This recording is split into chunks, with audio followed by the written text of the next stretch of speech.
Welcome to the Exhibit A podcast. We're on Exhibit A, and today we're going to be talking about how the home order, the order to stay at home, is impacting co-parenting and child custody. Unfortunately for me and for you, we've got Anthony and Casey with us. Anthony, how are you? Good. Good morning, Don. How are you? Good. And Casey, how are you today? Good morning, Don. I'm great. Thank you.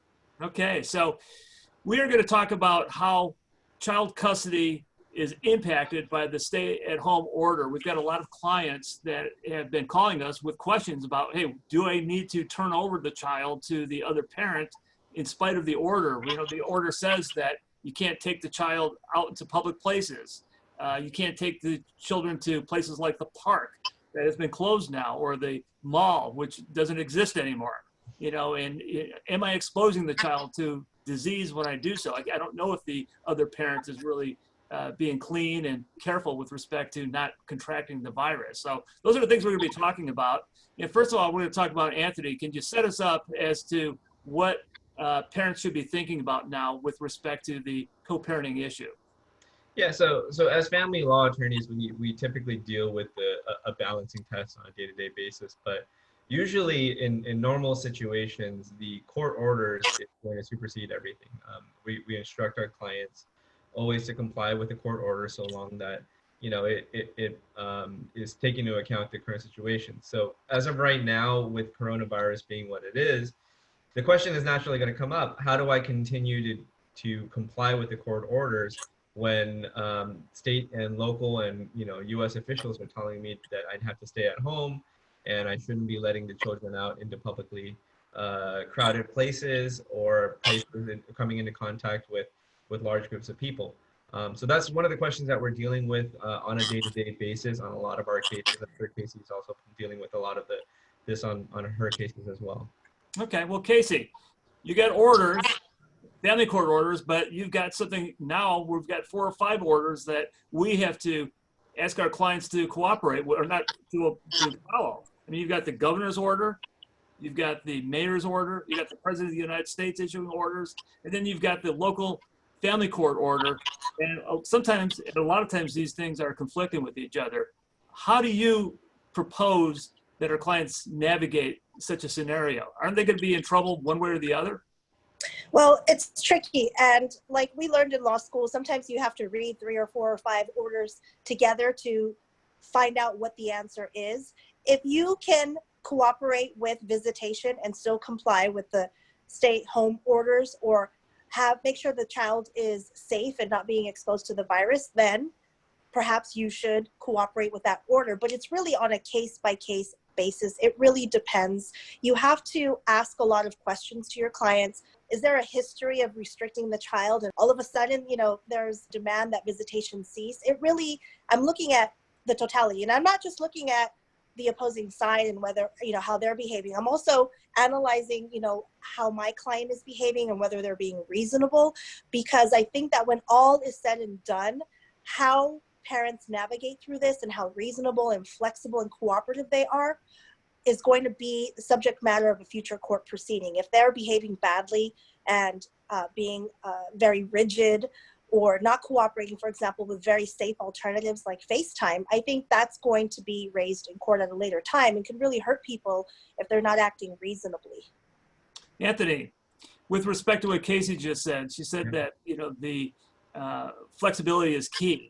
How can you possibly be flexible in a situation like this? Isn't it all or nothing? Right. So this is kind of a tricky topic, because I think people have a natural tendency when it comes to their children to put their safety and their health and their welfare above everything else, to the point that restricting a visitation would in their mind be reasonable if it basically prevents any risk of them coming into contact with the virus. So I think a lot of our job as family law attorneys is to, like Casey said, check to see whether it passes the smell test. Look at the history of the case. Look at how these parties are communicating with each other and the history of custody issues in the past. Is this an opportunity for one custodial parent simply just to withhold the minor child without any really legitimate basis? The other thing that I want to mention is that a lot of these times you have to look at the language of the order itself. Does the order require that visitations occur in a public place? Now, well, naturally, that's not going to be suitable for these current environments. Casey mentioned, the amount of conflicting orders that we have to look at. And one of the things is you have to know which order applies to your situation, whether you have a standing shelter in place order, whether that needs to be modified, or whether your custody order needs to be modified in order to be compatible with that. So, like Casey said, I would say that you need to look at the entire situation, the totality of the case, but also keep in mind that the safety of the minor child is a big part of whether accommodation should be made. Okay, well, Casey, sometimes there's situations where the other parent is on a monitored situation. He or she has done something to concern the court, and the court appoints a monitor, and the only way that that parent could visit is with the presence of a monitor. And in those situations, frequently they're going to be ordered to be in public places like parks or malls that don't exist. Let's assume hypothetically that there's no way that that could take place in a scenario like that. What are some of the alternatives that the parents could agree on where the non-custodial parent could still have time with the child? So my experience is that those monitors are not proceeding with the monitored visitations. They're not providing the service right now in light of the orders. So some of the things that we're working on are things like FaceTime and Zoom. The monitors are stepping in and monitoring the video calls. Let's say a client has, 2 or 3 hours a week.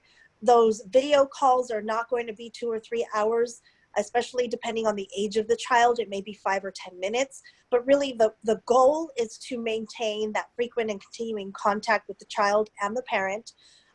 Another option is to negotiate makeup time when all this is said and done, negotiate to get back some of that missed time, or perhaps tack on time to custodial time in order to recoup some of the time that's being missed right now. So in some, the options are Zoom, FaceTime, and also to negotiate makeup time later. Okay. Anthony, Yeah. So sometimes there's also the possibility of allowing the non-custodial parent to have visitation in his or her home in the presence of a monitor. Right. But Casey's saying that now the monitors aren't really available. So I've actually had a different experience. Some monitors have said, we're not available for doing public visitations. Some have said that we're only going to do the visitation so long as they occur at our facility. We've worked out a modification in terms of some of our cases where we've looked at the history of the case and determined that, at least for the time being, it would be appropriate for the monitored visits to occur in the non-custodial parent's home.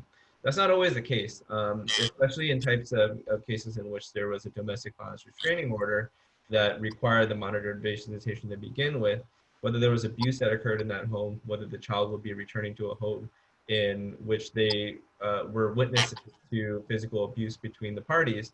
That wouldn't be an appropriate situation in which a visitation occurring in that home would be appropriate, just due to the past history of trauma. But in a couple cases that would be appropriate, that means that basically it's necessary to just ensure some sort of connection with a non-custodial parent and the minor child. That is one of the many modifications that can be made.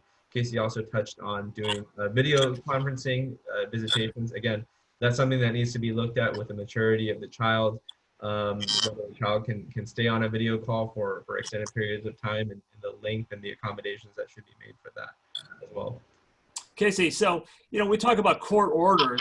I'm always afraid of going into court because my client disobeyed a court order and having to deal with contempt of court. So that's always, at issue. And in this particular case, I'm thinking 2 or 3 months from now, we may be in family court dealing with people filing motions for contempt. But there's also a different court order that I'm concerned about. And I'm going to give you a hypothetical. Let's assume that the mom is staying at home with the child. She's got a co-parenting situation with the father. The father is a part-time fireman, right? And he has a lot of time off. One day she turns on the television set and she sees that he's in a crowd of people over at the pier, in spite of the governor's order, and he's not practicing social distancing. Okay, and he calls the next day and says, "Hey, I'm ready to pick up the child." In that situation, isn't she possibly going to be exposed to the dependency court, social workers for not protecting the child against a scenario where that child could become infected? That's a very tough situation that a lot of people are in. The tension is between abiding by the court order for visitation and, like you mentioned, possible liability for failure to protect. We've seen clients that have been essentially, prosecuted through the dependency court for failure to protect. In that scenario, where there is, video evidence of the firefighter dad exposed to all of these people, yes, he's working, he's doing what's mandated by, a first responder. That doesn't change anything with respect to the best interest of the child. In that scenario, I think we are in ex parte territory where we may want to seek an emergency order in family law. Obviously, first, we're going to try to negotiate with opposing counsel. And based on dad's exposure to the virus, we want to see there could be, a temporary suspension of the visitation with makeup time. If that runs, if that runs into a wall, then we want to explore ex parte. And actually, I think the ex parte motion in family court shows that mom is trying to do something to protect the child, and could even possibly be a defense if there was some sort of a case in dependency court. The point is that mom has to do something about it. There has to be a paper track record of her trying to use, what's available to her from a legal standpoint in order to protect the child or children. If she does nothing, then there's going to be a problem in dependency court if there's a lot of evidence that the child was potentially at risk or exposed to the virus. Yeah, especially if the child was exposed. So Anthony, we just heard the term ex parte order. Sure. Okay, ex parte relief. And can you explain what that process is and how that applies in child custody matters in the usual situation? Right. So normally, all things being even, there's two ways that you can get a set of temporary orders of custody and visitation in family court. One is through a regularly noticed motion. That'll usually put you out about 2 to 3 months before you get in front of a judge. And the second way is the way that Casey talked about, is through ex parte relief. And what you're telling the court when you're seeking ex parte relief is that there is an imminent or exigent circumstance or a significant risk to the health, safety, and welfare of the minor child that requires the court to issue an order within 24 hours or 24 business day hours presided to business day. We got some guidance from the family law supervising judge as to what constitutes an emergency, and he has cautioned counsel to be careful as to ringing that particular bell unless it's an actual situation. So when you have clients that are dealing with custody disputes and with the court closure right now, they're often kind of left in a little bit of a no man's land between whether their situation constitutes an emergency or whether it's something that could wait until a regularly noticed motion. And we're dealing with that a lot of those cases right now, trying to guide our clients and sorting out whether this is something that needs immediate attention or not. Again, this is all uncharted territory for most of us, including the dependency court as well as the family law court. Typically, these ex parte standards do not change simply because there is an emergency going on. However, I do think it's a factor that the court has to consider whether there's going to be a significant risk to the health and safety of the minor child if the custody orders are maintained, such that there might be a basis for changing those orders on an ex parte basis. Okay.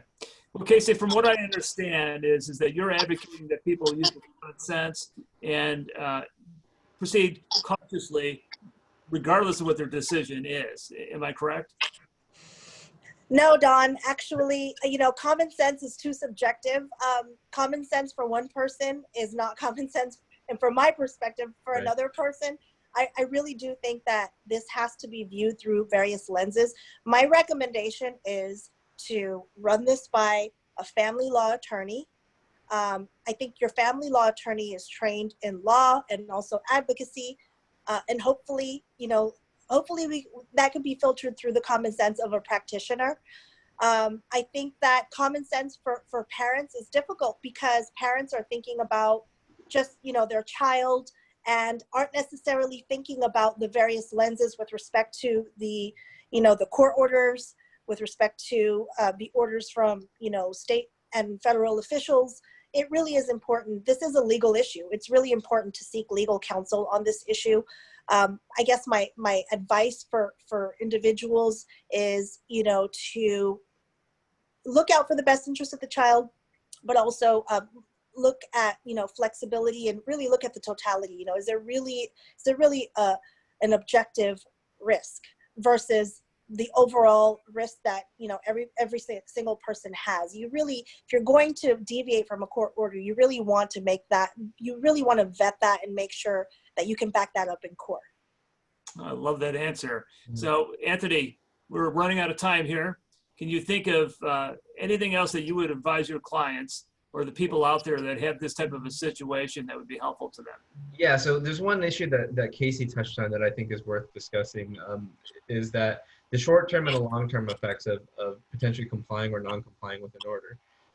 Yes, you might be looking out for the short-term health and safety of the minor child, but that doesn't mean that you're going to be free and clear in the long run. Again, when these courts start getting back up to speed and running as normal, you might have to face a question of whether you were acting in the best interest of the minor child by withholding that visit or modifying your orders unilaterally. So the only way you can realistically get an answer, or not even a clear answer, but any kind of answer to that, is to speak with someone that has experience in dealing with the family law courts, who have appeared in front of family law judges and know the factors that they consider in determining whether there was an improper modification that was made. One of the other things too is have someone advocate for you and the reasons why you believe that order should be modified. It might not always require suspending a court order. There's plenty of ways to come to an agreement that people are able to reach in order to make appropriate modifications to maintain the health and safety of the minor child. And one of the best ways to do that is to, again, seek out the advice and assistance of a family law attorney who can reach out to the other side, especially if they're being difficult, and say, you know what, these are things that we believe are necessary to ensure our safety for our child. And sometimes that could just be it. That might be it right there. And hopefully that's the best way of coming to those types of agreements. Okay. Well, Casey, you get the last word. Tell us what you would say to a client who has questions about this problem, not necessarily, the father or the mother or the custodial parent or the non-custodial parent. What kind of final parameters would you give the person, what kind of advice you would give this person who comes to you? So I think a lot of my commentary, a lot of our commentary has really been focused on the primary custodial parent who's in a situation on deciding whether to allow visitation to go forward. I think my final word will be for that non-custodial parent, that parent that has 20 or 30%. And my commentary for that person is, look at your situation, look at your exposure and the extent to which you're practicing social distancing. If in fact, that you're continuing to work and you're, still dealing with a lot of people and exposed, then you can make that decision whether you're going to decide to voluntarily stop your visitation temporarily and instead negotiate FaceTime or Zoom calls and make up time. On the other hand, if there's a situation where you're practicing social distancing, then that non-custodial parent can demand to continue with visitation. It just depends on the situation, but the bottom line is that both parents have to evaluate the circumstances, and the non-custodial parent can decide to voluntarily suspend visitation until all of this, clears. Okay, well, this has been a very meaningful discussion. Anthony, thank you very much for joining us. It was really nice hearing from you again. Thank you very much for having me. And Casey, as always, your advice and your wisdom is second to none. Thank you for correcting me so many times during this program. Thank you, Don. Thanks for having me. Thank you. And to our viewers and our audience out there, this is just the beginning of what's going to be a long discussion about how this stay-at-home order is impacting family law issues. We're going to be talking about how it impacts child custody, how domestic violence cases are impacted by this, and many other topics. And we definitely will have Anthony and Casey back on to help us guide through all of this. Thank you. And Thank you, everyone. For more information, visit us at PasadenaLawOffice.com.